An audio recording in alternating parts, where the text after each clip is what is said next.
Hi, I'm Asamia. And I'm Maddie. And we are T.E.S.L.A, teens exploring science with a live audience. Well, we are named after Nikola Tesla. He's a scientist who helped us get a better understanding of electricity. Let's see.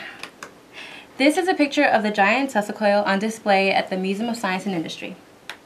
We are science achievers from the Community Initiatives team at the Museum of Science and Industry. We are a science education show every Wednesday at 5 p.m.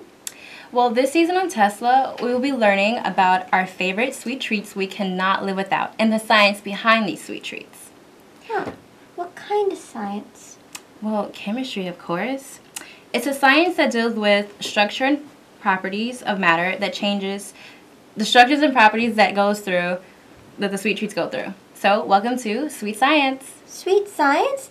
Does that mean we're going to be talking about stuff like desserts this entire season of T.E.S.L.A? Exactly. We'll be learning about our sweet treats and the chemistry behind our favorite sweet treats. Oh, the chemistry behind sweet treats. And then... You're supposed to... Oh, we can also call them confections. Oh, I've never heard the word confection. What is that? Well, it's kind of like a fancy way of saying sweet treats that are rich in sugar. Oh, so like cakes? Yeah. Cookies? Exactly. Candy? Of course. Oh, it sounds so amazing. Who needs food when you have confections? Well, I actually think I might have a favorite confection. Do you want to guess what it is? sure, you can give me a hint. Of course. The initials to my favorite treat are T, C, and B. The chocolate caramel brownie. No, I'll give you a couple more hints. It's generally the color brown, pretty solid, and it smells delightful. Is it licorice? Nope. One more hint. If you leave it in your pocket, especially on a warm day, it will melt and cause a mess. This is a tough one. So you said it's brown, soft in texture, and it melts in your pocket from your body heat. Yep. I'm gonna guess a chocolate bar. Exactly. Okay. My favorite treat is the chocolate bar. That's what the initials stand for, T, C, and B. Well, do we have a chocolate bar to show our viewers? Of course. All right, well, let's switch to the overhead and try and describe what we see using our observational skills. Well, the chocolate bar, it looks just like a big brick, so it looks pretty solid. It's also pretty smooth throughout right here. And it smells pretty good, too. Good enough to eat. Yes, you're right. Be eaten later today as I take it away. Well, here's a brief history lesson about chocolate. Oh, okay, I'm listening. Well, chocolate is at least 4,000 years old. It was used as a beverage first instead of a solid treat that you can eat. Well, Central Americans as early as 1900 BC. Wow, chocolate's ancient, isn't it? Yeah, they used a tree that grew cocoa plants, and they would brew the chocolate from that tree to use it, and they would drink it, and it's also believed to enhance your mood. Sounds a lot like coffee. Coffee always enhances my mood and gives me a boost of energy. Well, back to the history. Chocolate was spread throughout Europe in the early 1500s, and only the rich and the wealthiest and the powerful can afford it. And they also sweeten the chocolate using cane sugar. Oh, that's interesting. Did you know in the 1800s a Dutch chemist invented the cocoa press? This allowed people to speed up the chocolate making process. And it also made it more affordable. So chocolate for all. Whoa, I didn't know that. Thanks for telling me. Well, listen to this. Did you know that the average American, they can consume 12 pounds of chocolate a year? Oh my. Hey, do you know how exactly the process of chocolate being made is? Well, we'll find out after the break. Oh, okay. Bye.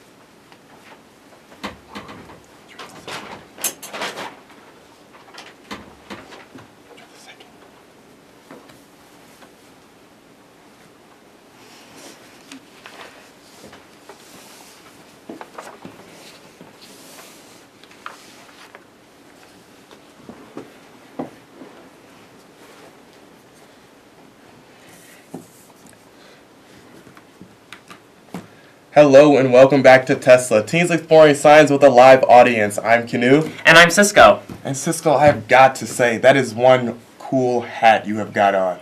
You really think so? I Wow. really think so. And Thank you. I was wondering, do you have one for me? Yeah, I think I may have one for you. Let me go check. Cool. Thanks. Yep, you are a lucky man. Oh, I have wow. one just for you. Thank you so much, man. Well, you know what this means, right?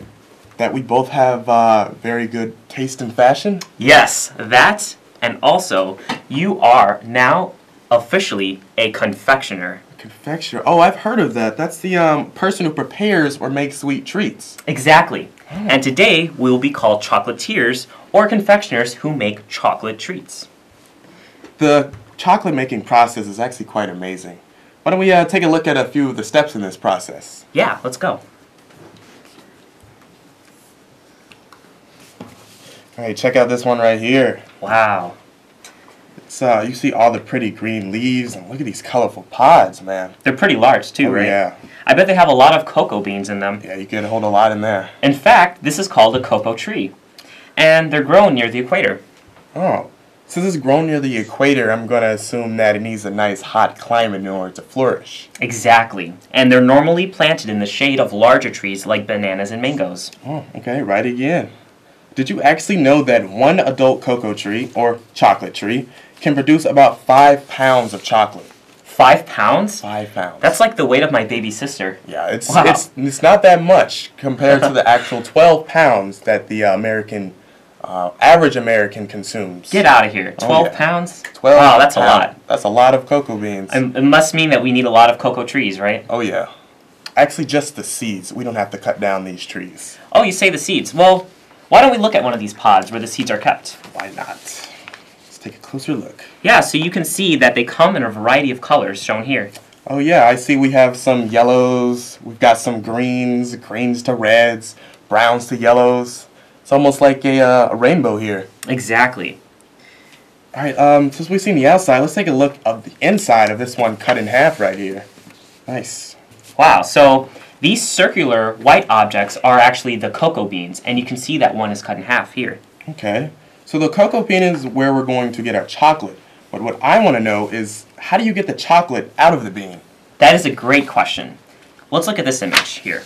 So, the beans are removed from the pods, and they're allowed to go through an 8-day process called fermentation. Ah, fermentation. I think I've heard of that before, but it's just not popping the right synapses, so think you could jog my memory? Yeah, of course. So, fermentation is the natural process where bacteria will remove the acids and the bitter flavor from the bean. That's the flavor that we don't really like to taste. During this process, the temperature will rise to the point where the bud inside the bean begins to die. At this point, the death will release the chocolate flavor of the bean. That's the flavor that we love to taste. Oh, okay. So this is where that irresistible chocolate process, or chocolatey taste, comes in. Exactly. And if you look at this next one, the bean changes color from a white to its recognizable dark brown chocolate color. Yeah, so you can see it goes through a fermenting process, then it gets dried, and then it's brown again. Now, yeah. Let's talk about the drying process. This step is the one that I love the most. It is very nice. So, it involves laying the cocoa beans out on a very large floor, and they are allowed to dry in the sun. Oh. And this will remove the moisture from the beans. And it normally takes about 3 days to happen. Yeah, this looks like here it's inside of a greenhouse, because I'm looking at the top here, a nice translucent look, and I can see that since they're all spread out, it'll dry a lot faster. Pretty amazing, right? Oh yeah. What happens after this is the beans are roasted at about 200 degrees Fahrenheit for 2 hours to be grounded into a cocoa mass, where the butter is separated and the remaining is grounded into a cocoa powder. You know what's really amazing? That we can get these great things from just byproducts. Oh yeah, that, and also cocoa butter is actually just the fat from the cocoa bean. Wow. As you can see here. Yeah. That's just fat. That's pretty cool. That's a really good thing that just comes from fat. So cocoa butter is the fat, and the chocolate that we love comes from the cocoa mass, or the cocoa powder, as we see here. This is where the chocolate actually happens. Okay. You see, kids, not all bad things come from fat. And So you're going to have to find out more about this chocolatey goodness right after the break.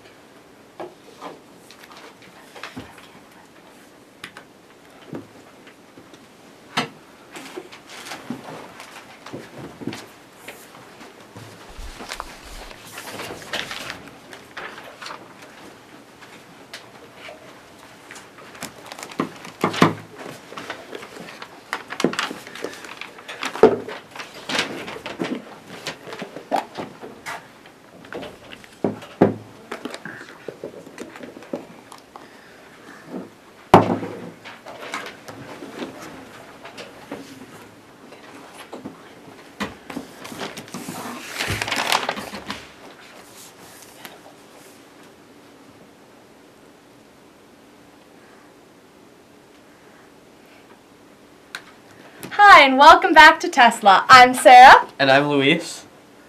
Hey, Sarah, what's that in your bowl? Let me show you.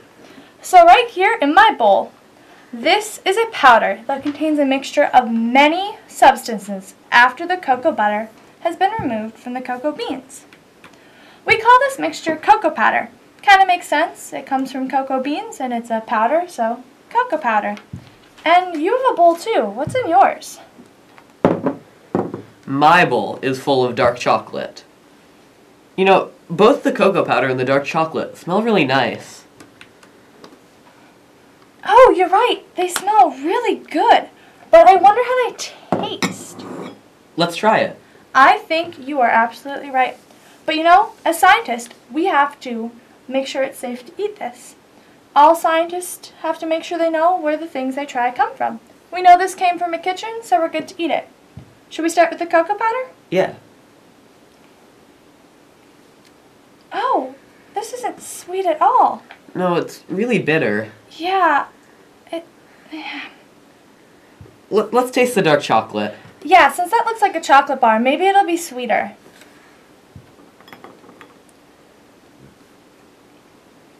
Oh, this isn't sweet either.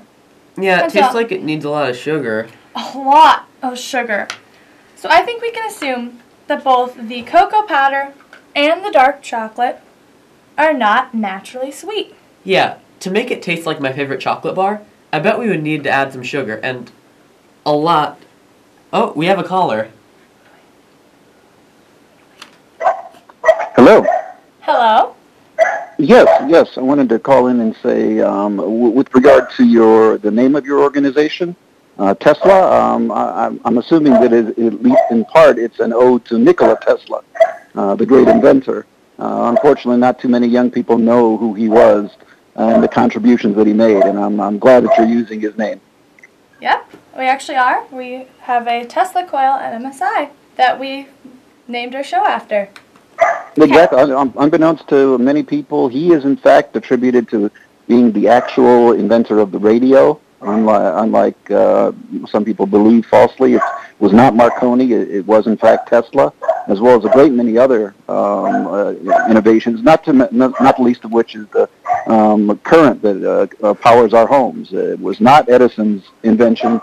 And it was in fact Tesla's that came to be the one that was the standard. That's really interesting. Thank you very much. Thank you. So, anyways, I bet to make this chocolate taste more like the chocolate bars we're used to eating, you would need to add some sugar, right?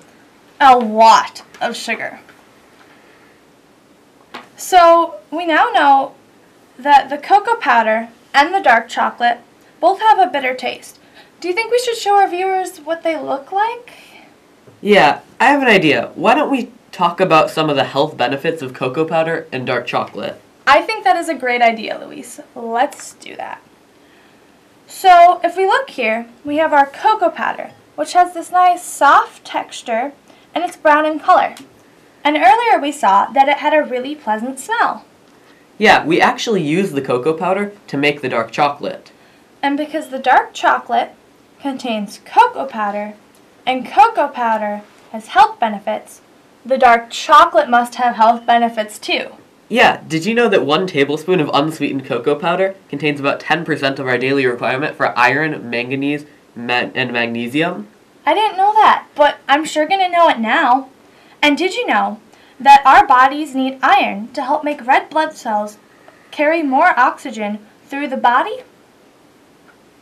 And another fact, did you know a 100-gram bar of chocolate, just like this one, containing 75 to 85% cocoa, has tons of beneficial stuff in it, like fiber, magnesium, iron, manganese, potassium, and several other important minerals. All that in this 100-gram bar?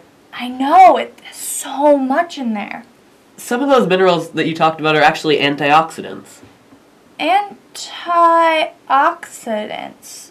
What's an antioxidant?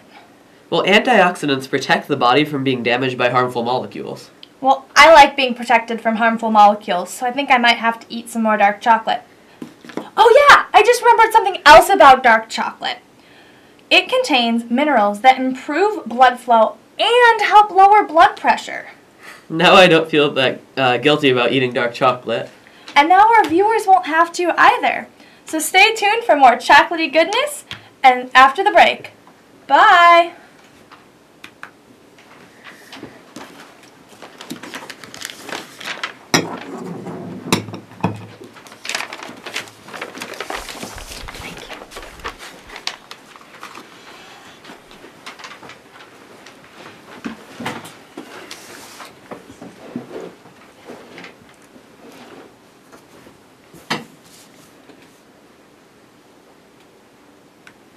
Hello and welcome back to T.E.S.L.A. I'm Tyler. Hi guys, I'm Alex.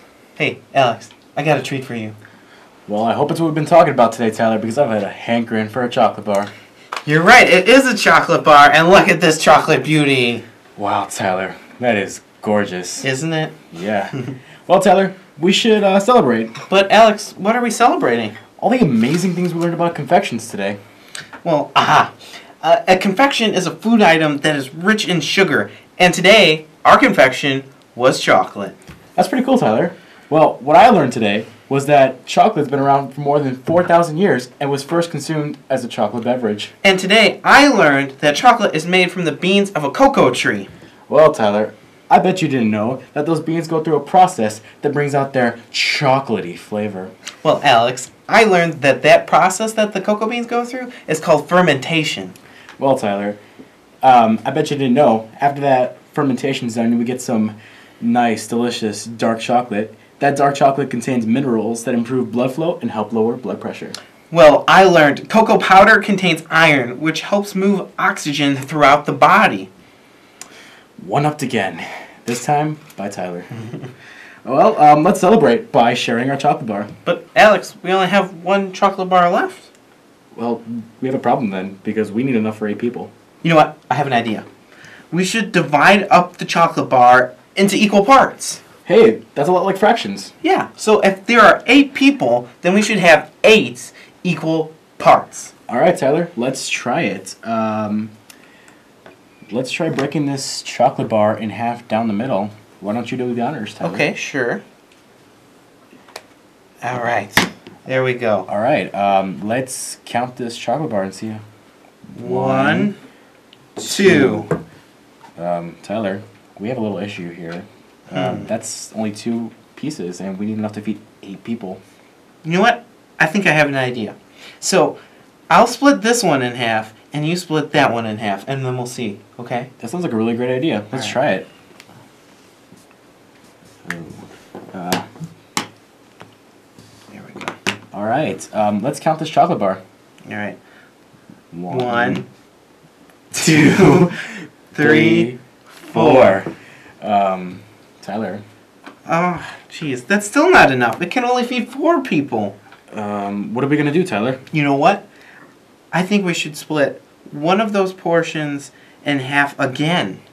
Okay, let's give that a try. Let's split this one in half. Alright, let's count. 1, 2, 3, 4, 5. Still not enough. Well, why don't we try your other idea with this bigger piece? Okay, so split it in half again. Okay, let's try counting. Alright. 1, 2, 3, 4, 5, 6. Tyler, we have a big problem. There's 8 hungry science achievers, and we don't have enough chocolate. Wait, I think I'm getting like a rhythm here. I have an idea. What if we cut both of these in half? Okay, let's try that. You can get this one. I'll get this one. Okay. Okay, Tyler. Let's count. 1, 2, 3, 4, 5, 6, 7, 8. Hey, the chocolate bar is divided into 8 equal parts. You know what? That's enough to feed our friends. Yeah, and you know each portion is 1 part of 8. So, everyone will get 1/8 of the chocolate bar. And 1/8 is a fraction. You know what, Alex? I think we should eat some of this because it does look good, doesn't it? Yes, it does. All right, so let's take a piece here. Bon It appetit. smells pretty good. Okay. Tyler, that is delicious. This has to be the best chocolate I've ever had. It may be the best chocolate in the world. I don't know, Tyler. I kind of disagree with you. It's kind of the best chocolate in the galaxy. Maybe even the best chocolate in the universe, but maybe not all universes because they might have technology more advanced than ours and then their chocolate would be better. Well, that's all the time we have for today. Thank you for joining us. We are T.E.S.L.A from MSI, a live call-in show every Wednesday at 5 p.m. We will see you next week with more exciting sweet science. All right, bye.